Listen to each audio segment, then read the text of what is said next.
Hey, what's going on? This is Brad with the Team Brad Stinson podcast. I'm sitting here with a good buddy of mine, Curtis Gross. Yeah, Remax United. We are wearing matching outfits today, so I'm excited for that. If you can see that on the podcast. No. I'm honored to have Curtis on. A little bit about him. He does what he does in honor of his dad. Yep, my dad. Dad served honorably. Yep, and used the VA loan 2 times. So it was an honor for me to be able to help veterans finally use these benefits that they've earned in a way that gets them the house. So I like that. I'm very veteran friendly. Yes, you are. With people who are sellers. I'm like, this VA loan is as good as a conventional. Let's make it work if we can. And with buyers as well. Yeah, and that's great to hear, and that's great to see here in West Michigan. And he's going to be coming on a monthly basis to provide just a overview of the market in our area. Well, and we'll see how I do today. Maybe you'll never hear from me again. Honestly, there's only 4 listeners to the podcast, so perfect. And my vote trumps them all. We'll come to your house then. I will provide the update in person to all 4 of you. So how's the Grand Rapids housing market looking right now? I know there's a whole bunch of people screaming that the world's coming to an end. We need to Sky is falling. It's Chicken Little all over the place, right? You can't find a house. There are no houses for sale because they're selling within 8 minutes. No, that's not the case. The July numbers actually just came out, looking at 1,171 houses on the market. That's new residential, like new meaning recent, residential homes in the month of July. And 911 of them closed. So what is that? 200 more new listings compared to closed. Add in another 1,000 pending, which that is, but your listeners might not know, that is the period of time between the accepted offer and the closing. So 2,000 homes had some sort of movement on them, and 1,100 homes came onto the market. Awesome. In July. So not a lot of inventory, as you can tell, but houses are there. The average price of a home right now, $237,239. That's in Kent County. Woo. So that's the average. You, of course, are finding homes for less. You, of course, are finding homes for more. Mm-hmm. But the average right there is $237,239. That's awesome. Yeah. I mean, so there are houses. We're not in the middle of the firestorm. It's not the housing crisis that you see online or you see on the news. We're okay. I just want to let everybody know we're okay. It's hugs. I hand out a lot of hugs. That's what I do. I'm a big hugger. With permission. Sometimes I'll ask. Sometimes I just come in. I mean, I'm very transparent. You can see what's happening. I'm not sneaking up on you. I'm running at you like we're on a beach and we haven't seen each other for a long time. So here in the Grand Rapids market, what is the hot zone, if you will, like where we're up against multiple offers? Okay, so that would be the city of Grand Rapids right now. That's where you're seeing. Well, I'm talking like dollar figure wise. Oh, okay. So dollar figure, if you are below 230, you're a 130 to 230. Okay. That is where you're going to see perhaps multiple offers. You're going to want to be moving on those houses. But still, I mean, it's all about trusting your agent to price the home correctly. Okay. If you are priced right, you are going to get some action on your home. So part of this podcast is, the main reason for this podcast is to bring attention and awareness to all things veteran. Right. So I deal with these myths on a daily basis and advocate for veteran home ownership because I know how big of a deal it was to me to purchase a home. What advice do you have for veterans out there that are looking to buy a home? All right. So if you're looking to buy a home, the first thing you need to do is get your certificate of eligibility.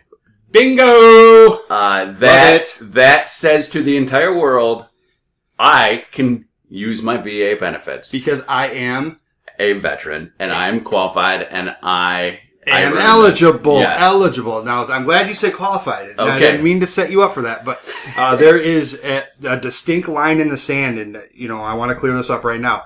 Eligibility and qualification. There's 2 different routes here. Now, eligibility is earned through your enlistment. So the 3 E's. Okay. So you earn your eligibility through enlisting. All right. And it's key that we all understand that here in West Michigan, because do we have any active bases? No. No, we're not by a military base. But Right. what are we by? Reserve centers, And right? they have the same benefits. They do have the same Right. benefits. However, they have to meet specific time requirements and point requirements. Okay. All right. Or activation requirements. Love it. All right. So if here in West Michigan, it's key that we have an eligibility document before we're out house hunting, because how the hell do we know a veteran's eligible? Exactly. We Without need the that COE. Now, you tell a great story about tracking down your COE, where you were standing in line, and then they're like, oh, no, we're done today. And then you stood in line again, and the guy just basically went online. And this was years ago when the only person who had access to the website was this guy and the people like him around the country. But now, how do I go about getting a COE? Well, that all ties into, I lost my DD-214, and I went down to the VA, which was a mile away from my parents' house, and I went in there and said, hey, ma'am, I need a copy of my DD-214. And she's like, well, you got to speak to the Dave officer. I was like, well, roger that. Where is he at? Oh, I don't know. I'm like, what do you mean? Is he here? And she's like, well, there's only 2 of them, and he's only here on the 3rd Tuesday of every month. Perfect. And I was like, you got to be shitting me. And it's so I got to Wednesday. come back. Yeah, I got to come back next month. And she's like, yep. So I went back. Waited in line for 3.5 hours and went into this office, air quotes. You can't see that in the podcast, air quotes. Only for him to write down archives.gov, the website. So, I mean, it just blew me away. Right. But this is back in 2008. Now in 2018, 10 years later, this is all automated. It's all done online. So how do I do it? If I'm listening right now and I need I'm like, yeah, great. I want to use my VA loan. How do I get a COE? Well, number one, you could go online to the ebenefits.va.gov web portal and request it there. Or you can speak to a lender. Most lenders have somebody in their office who can generate your COE request through the Web LGY portal, which is a portal through the VA. Me, myself, I have 100% access to it, so just give me a call. I'll be able to generate that for you within a matter of 15 seconds, and that's only because I type with 3 fingers, because my fingers are fat. You're very slow at typing. What if I don't know if I'm going to be eligible? Then you need to speak to a VA educated lender, somebody who specializes in VA. I'm not saying me per se, but I'd be happy to answer these questions. In order to be eligible for the VA home loan, you have to be on if you signed an active duty contract, you have to be active for 24 months. Okay. All right. Unless we're in wartime, that's 181 days in a combat zone. All right. Okay. If you are reservist, this is where it gets really tricky. Reservists sign a 6-year contract when they go into boot camp. It's 6 years. So they do their 1 week in a month, 2 weeks a year. Okay. Okay. You have to have completed the first term of your contract, all 6 years. Got it. Each year you have to earn 16 points or more. Got it. My understanding is you get 15 points at the beginning of the year just for being alive. Oh, okay. So you just need one more. And I don't know how that's earned. Maybe you just have to attend one drill weekend and boom, Okay. there you go. Or activated on Title 10 orders, which means that your unit was activated and deployed to a combat zone for 91 days or longer. Okay. Okay. Now, every reservist, when you're going through the eligibility, you are required, and I am required, when I request the COE, to upload a point statement and a statement of service letter and or your DD-214 from the Title 10 orders. Okay. Now, this sounds... I would give the same advice to anyone. Okay, so you are coming to me, you want to buy a home. I am going to say to you, you need to talk to a lender. That is your first call. After we've talked, needs to be to a lender. So it's not more difficult to get these things, no, right? Absolutely not. It just sounds like, I mean, I'm hearing a lot of steps, but it doesn't seem like it's a phone call to you. every veteran has a copy of their DD-214, and unless they lost it at their mom's house, like you. If they lost it, then there are different ways, and I can absolutely help you with that. And these steps, they do sound overwhelming, but I promise you there's only two steps, and I do all the work. So all you got to do is just give me the paperwork, and we're good. Everybody buying a house is going to have to do these steps with their lender. Not the VA, not the COE, but everyone's doing steps. So you might as well use these benefits that you've earned. Correct. By calling Brad. Correct. And, we've talked about the COE for like 5 minutes now. And the reason why it's super incredibly important piece of paperwork. Because nothing else matters. Correct. And until you have the COE, nothing matters. Right. Bingo, bango, bongo.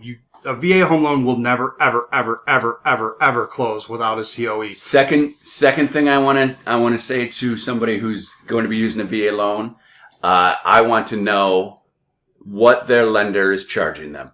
Is there a loan origination fee? I want to know that because that limits our negotiating ability in the purchase agreement if that has already been charged. You, as a VA loan recipient, are able to spend 1%.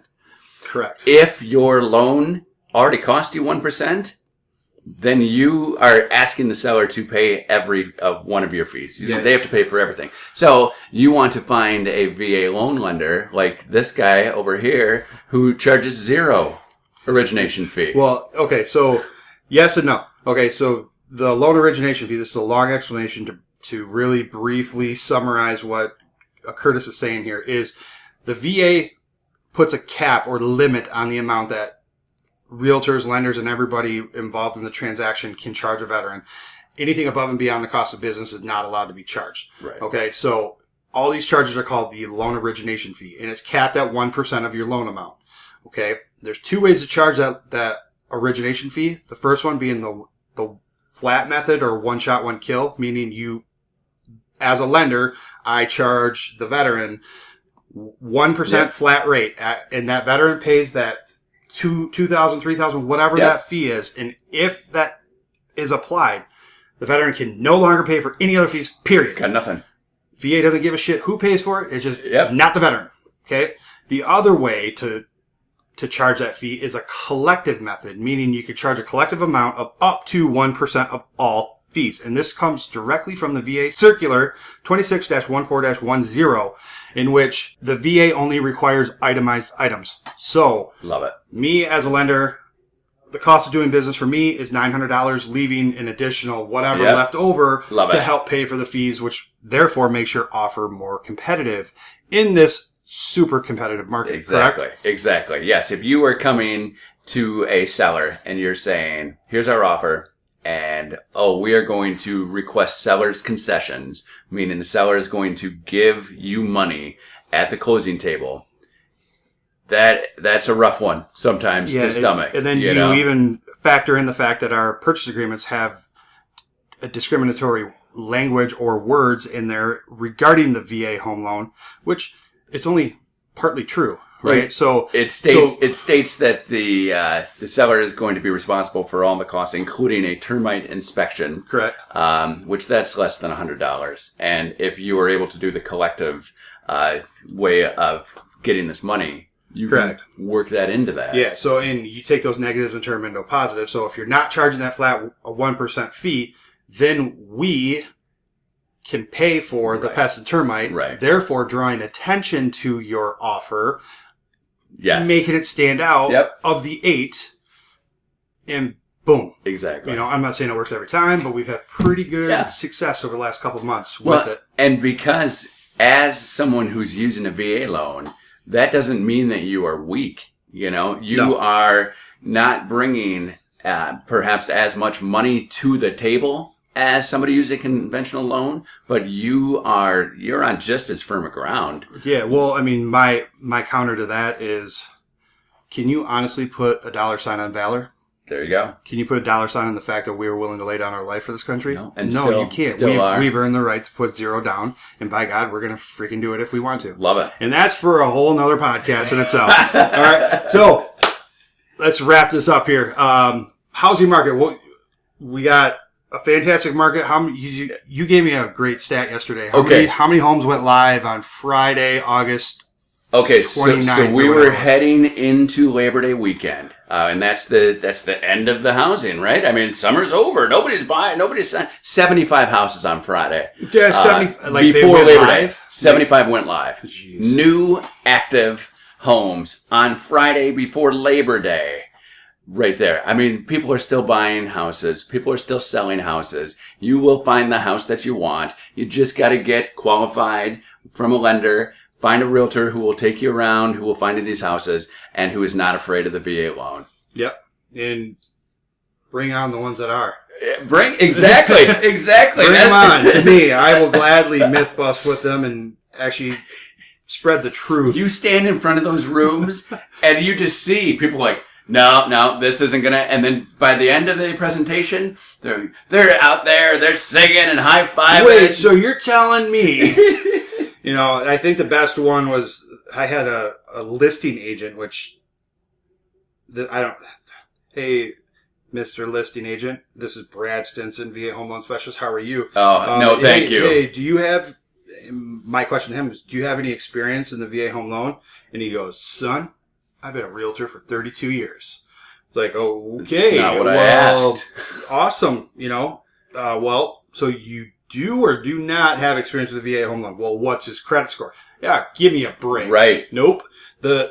I can tell you that the VA buyer profile for 2017, their min FICO score was 720, and my client is higher than that. I love that. How about that? Well, I want to see his credit report. Nope. No, you don't get to see that, right? Well, we closed that loan in under 18 days, and it was fantastic. But, all right, cool, man. I appreciate you coming on and spreading some light on the housing market here in GR. And yeah, it's hopeless. It's what it Chicken boils Littles, down to. I like exactly. that. Chicken Littles are no, I'm just kidding. Sky's falling. We're heading into a fantastic time where buyers seem to get a little bit more for, yes, kids are back in school, so all those people who said during the summer, let's just put our house we on got to the hurry market. up and get there so we can move to the school district and get them going in there. Or the people who were like, well, let's just put it up during the summer. I mean, houses are selling for more than maybe I ever dreamed I would get for my house. Let's put it up. And they're taking those houses down now. So you are dealing with sellers who actually want to sell their house. Mm-hmm. They will negotiate. Legit. They will talk to you. Right. Legit. They're qualified sellers. Yeah. Like there are qualified buyers. Yep. They're not out there just putting their toes in the water. Yep, exactly. So, Curtis Gross, Remax United. How do we get a hold of you, sir? Facebook, it's Curtis Gross Remax United. Instagram, I know I'm not a 12-year-old girl. As I refer to him as today. But I got 3 of them in my house. So I damn sure am on Instagram. It's Curtis Gross Remax United. You can call me anytime, 884-2031. I love your online screen name. Curtis.dot. Yeah. Gross. I was like, exactly. What? Are you kidding me? Okay. All right, cool. So I will post his website, his contact info, and the podcast details, and look forward to having you on a monthly basis, Awesome. sir. Thanks, brother. All right, have a good one, man. Get after it.